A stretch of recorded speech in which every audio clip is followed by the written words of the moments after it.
again we are going to talk on the very special topic in the zoology is the phylum Echinodermata. So this phylum Echinodermata, this is the different kinds of phylum. Under this phylum there are different special animals comes. So these particular animals which come under the phylum Echinodermata, these are the spiny skin animals. Now see, this is very interesting. Spiny skin animals means on the body there are some spines present. Many spines are present on the body surface. That's why these animals come under the phylum Echinodermata. Now this word Echinodermata was derived from the Greek word echinus, means spines. Spines means these are the some pointed hard calcareous structure which are found on the skin, and derma means skin. That's why it is called as the Echinodermata, that is a spiny skin animals.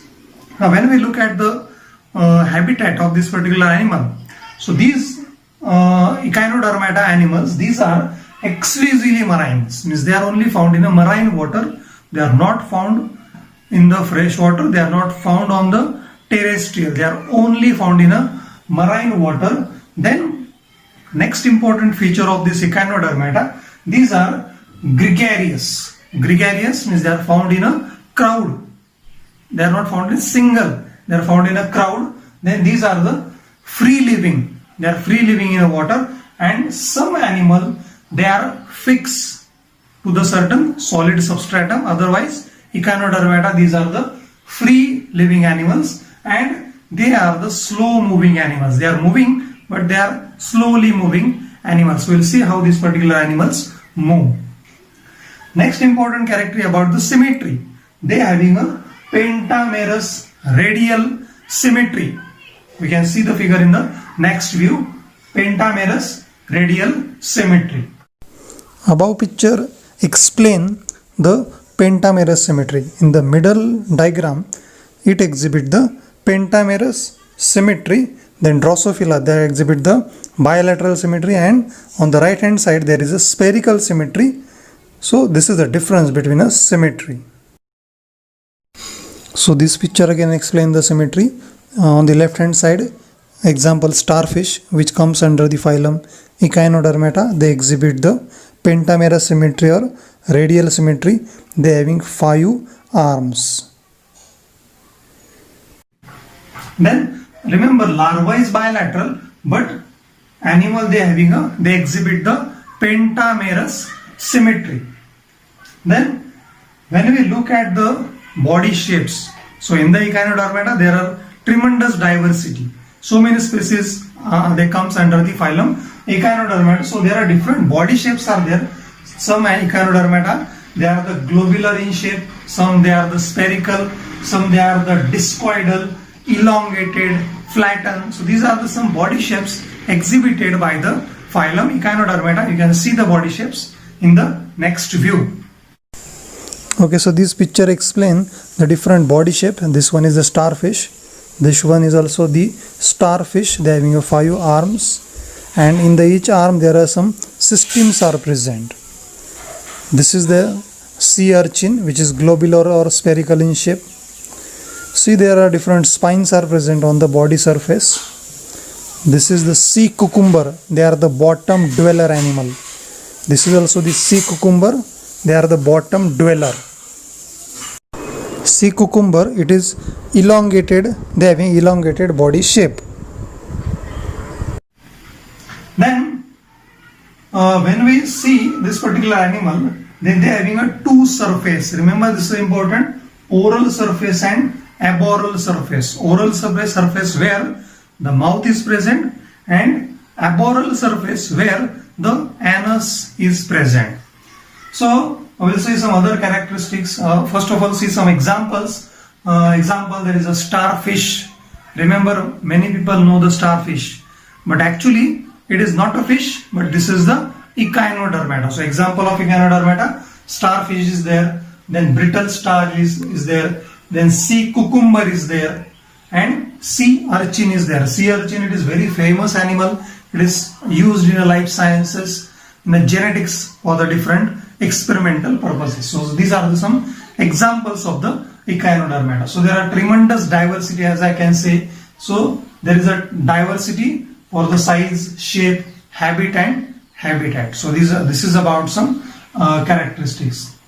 Then some echinodermata, they are also bottom dweller. They are found in the bottom of the sea, about 6,000 meter down in the sea, and some they are found in a tide mark. They are present in some tide mark regions. So this is about some general characteristics of the phylum Echinodermata. Okay, so see, as I told you, this particular Echinodermata, they are having oral end and aboral end. So oral end, there is a mouth, and remember, mouth is underneath. Okay, suppose there are two, ventral side and dorsal side. So oral end it is found underside of the animal, and at the oral end there is an ambulacral grooves are present. We will discuss that ambulacral grooves later on. And aboral end, where the madreporites are present, and aboral end at the top, and mouth it is present at the bottom side, or it is a below side. Okay. So this is the oral end and aboral end. These are the important characteristics. Now see, as I told you, this is the oral end where ambulacral grooves are present. Now see here, ambulacral grooves are present. Grooves means what? It is the depression present on the surface, that is called as the ambulacral grooves, and from the ambulacral grooves some tube feet are arise. Tube feet, which is used for the locomotion purposes. So this picture shows the ambulacral grooves, which are the depression which are found on the each arm of the starfish, and from these ambulacral grooves tube feet are arise. Ambulacral grooves, they are found at the oral surface of the animal, or we can say oral surface of the starfish, and that is used from these ambulacral grooves tube feet are arise. So 2 to 3 rows are there from where tube feet are arise. So from the ambulacral grooves tube feet are arise, and that tube feet are used for the locomotion purposes, and some way that is also used for the respiratory purposes. Then when we see the endoskeleton of the animal, then endoskeleton, it is a closely fitted plates. These are the calcareous plates, and these are the plates which are closely fit into each other. So that is the endoskeleton of the animal. And exoskeleton, we know that exoskeleton means there is a spines which act as an exoskeleton of the animal. Then when we discuss about the coelom, coelom means it is the body cavity. So there is a large body cavity or coelom is found in the Echinodermata. So we can say that this is the coelomate animal. They are having a coelom. Those animals which don't having a coelom, which is called as a acoelomate animal. So this Echinodermata, they are the coelomate animal. Then again, another very important characteristics, Echinodermata, they are having water vascular system. Water vascular system is present, which is also called as the ambulacral systems, which are present in a Echinodermata. So we can say that this particular water vascular system, this is the circulatory system of the animal. This picture explains the water vascular system of the starfish or Echinodermata. So now let's understand the different parts of the water vascular system. So you can see in the diagram there is a madreporite. Madreporite, it is the button-like structure, a hard button-like structure, which is the hydropore. Now madreporites, it is found at the aboral end of the animal, and that madreporite, from the madreporite water is enter inside the body. So you can see here, this one is the madreporite from where water is enter. Now see, this one is the ring canal, and ring canal is extended to the tube canal, or we can say the radial canal. So there are 5 radial canals are there and 1 ring canal is there. So firstly the water is coming from the madreporites, then it is coming to the stone canal. You can see here, this one is the stone canal which is going to connect the madreporite and ring canal. So water firstly it is enter from the madreporites, then water is filled to the ring canal, and then water is moving towards the radial canal. In this way water is moving in the echinodermata, so that's why it is called as the water vascular system. And finally water is coming to the ampulla. So ampulla is filled, and then ampulla push the water into the tube feet. Now tube feet, they are present at the oral surface. Tube feet, they are arise from the ambulacral grooves, and then finally the water is enter into the tube feet, and then that tube feet are used for the locomotion purposes. So in this way water vascular system of the animal is working. So remember the important parts. Madreporite is there, and this particular stone canal they connect the madreporites and ring canal. So water is filled over here, and then water is passed to the radial canal, then water is filled into the ampulla, and from ampulla water is going inside the tube feet. So this is the water vascular system of the starfish.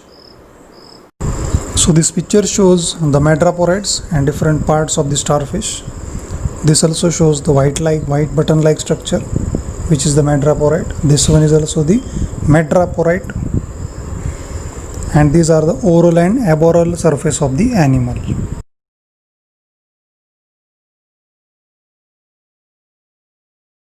Then madreporites. Remember again, this is the important concept, madreporites, which is also called as the hydropore. As I mentioned here, madreporites, it is present at the aboral end, and that madreporite means what? It is the hard button like structure, calcareous structure, which act as a hydropore. Hydropore means where what? Water is entering through this particular channel. So that is called as the hydropore. So hydropore or madreporite, it is the sieve plate like structure from where the water is enter inside the body of echinodermata. Now next characteristics of the echinodermata, they having a tube feet, or it is also called as the podia, that is used for the locomotion purposes, then that is used for the food capturing, and that is also used for the respiration. So these tube feet which are arise from the ambulacral grooves, and where the tube feet are present? Tube feet are present at the oral end, and they are coming from the ambulacral grooves. There is a 2 to 3 rows of ambulacral grooves are there, and from that ambulacral grooves tube feet are arise, and tube feet they are useful for the locomotion purposes, sometimes food capturing also, and for the respiration also, that tube feet are used. So remember, tube feet, they are very important, and there are number of tube feet are present on the oral surface of the animal. Then when we will say about the respiration, so respiration by means of the papillae, it is a skin gills through which respiration takes place, and peristomial gills are also found, that also used for the respiration in case of the echinodermata. Then you can see the diagram of the tube feet in the next view. This picture shows the tube feet. So number of tube feet which are arise from the ambulacral grooves, and water is coming from the madreporite to stone canal to ring canal to radial canal and then ampulla, and then finally water is coming to the tube feet, and finally animal is moving with the help of the tube feet. So these pictures shows the tube feet. Next, pedicelaria. Pedicelaria, this is the pointed structure which are found on the surface of the animal, and that is also used for the protection. They protect the skin gills. So pedicelaria, it is used for the protection purposes. You can see the pedicelaria figure in a next view. The picture shows the pedicelaria. It is the pointed structure which is used for the protection of the particular animal. This picture also the pedicelaria. Different shapes of the pedicelaria are found on the different animal. Then remember again, circulatory system is reduced. We know that circulatory system is here, there is no blood or such kind of fluids are present. So circulatory system, it is reduced, and heart is absent. There is no heart, my dear friends. So water vascular system, this is very important in case of the echinodermata. They somewhat they act like a circulatory system. Then excretory system, again it is absent in the animal. Nervous system, it is a primitive, means old one. Primitive nervous system is there, and there is a lack of brain. There is no brain in the echinodermata animal, and cranium oral ring is present and nerve. See here, focus on this particular diagram. So it is helpful to understand the nervous system. See, suppose this is the echinodermata. So as I told you, echinodermata, they exhibit the pentamerous symmetry. So 1, 2, 3, 4 and 5 equal halves are produced. So that's why it is called as a pentamerous symmetry or radial symmetry. We'll discuss about the nervous system. So here there is a central ring is present. Central nerve ring is there, and there are 5 radial nerves are there. These particular radial nerves, they are spread in the arms of the animal. So these are the radial nerve. This is about the nervous system. Okay, so next characteristics of this particular animal. We'll talk about the reproductive system. So sex are separate in this particular animal, and there is no sexual dimorphism. Remember, there is no sexual dimorphism exists by the animal. Then reproduction, obviously reproduction is by means of the sexual reproduction, and fertilization is external. Fertilization, this is the union of male and female gamete that takes place outside the body. So this is very challenging process that is done by some chemicals. Some chemicals are there, so these particular gametes are attracted with each other, and fertilization takes place out of the body. So fertilization is external. Then again, development, how that animal is developed. Animal is developed by means of the larva. So larva, characteristics of the larva, they are the microscopic in nature, ciliated and transparent and free swimming. Larva, they are ciliated, they are transparent, they are free swimming larva, and from this larva animal is going to develop. Then another important characteristics of the animal, they exhibit the autotomy. Autotomy means what? Lost, means when some body part is lost, then that lost body part is again regenerated. That is called as the autotomy, that is exhibited by the echinodermata. Then let's talk about the sense organ of the animal. So sense organ, it is poorly developed in this particular animal, but they having a statocyst. Statocyst, this is a pigment eye spot, that is the tactile tentacles which are present at the end of the arm, and that somewhat act like a sense organ, but sense organ it is very poorly developed.